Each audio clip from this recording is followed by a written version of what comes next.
Chris Brophy, musically obsessed. Chris Brophy, musically obsessed with vinyl CDs and cassettes.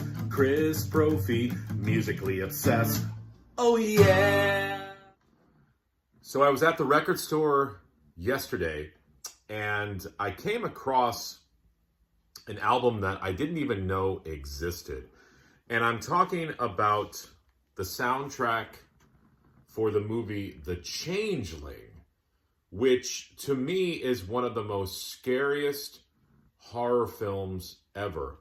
I have it on DVD, and I try to watch it every October. Okay? Now, this movie came out in 1980. It's a Canadian supernatural horror film directed by Peter Medic and starring George C. Scott and Trish Van Devere. Oh my goodness, this movie just, every time I watch it, and even now I know obviously the plot of the movie, but it just sends chills down my spine. It's so atmospheric, and it's so much more than a horror film. It's definitely not a slasher film or anything like that.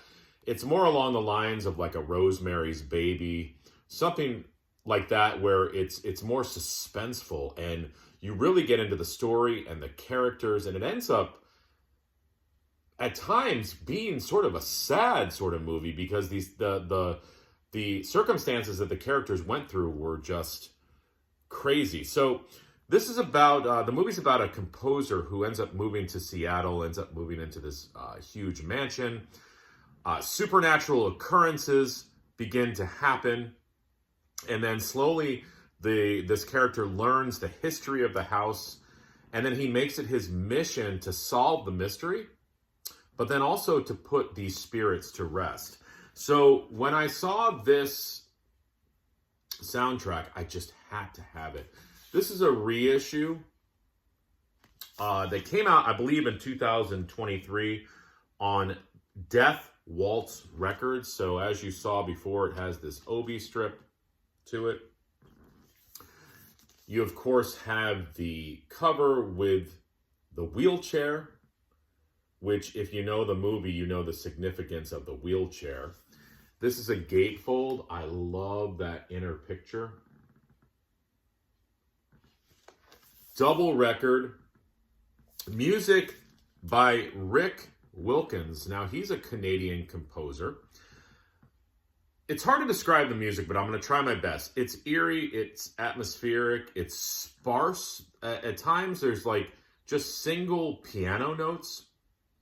You've also got some strings behind it, and then every once in a while, there's some choral passages with these vocals that are very spooky, and it just, I don't know, for me, it just is a very feeling sort of soundtrack. This release on vinyl is spectacular. The cover, just this hard cardboard cover, and then it's hard to see, but it's sort of like a grayish purple.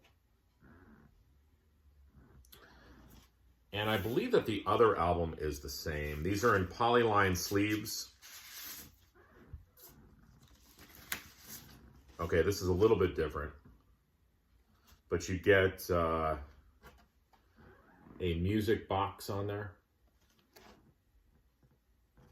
The music box reminds me, the music does at times sound like if you were to open up a child's music box, you hear the, you know, the little tinkling piano. It also reminds me of some of the background music in like a King Diamond album. It's very, very unique. So if you happen to see this album and you're into soundtracks, if you're into horror films, I would definitely pick this up. And also, if you haven't watched the movie, definitely try to watch this 1980 horror classic. It fits in right along with all those other horror films I'm sure that you like. All right, everyone. Enjoy the rest of your weekend. Bye.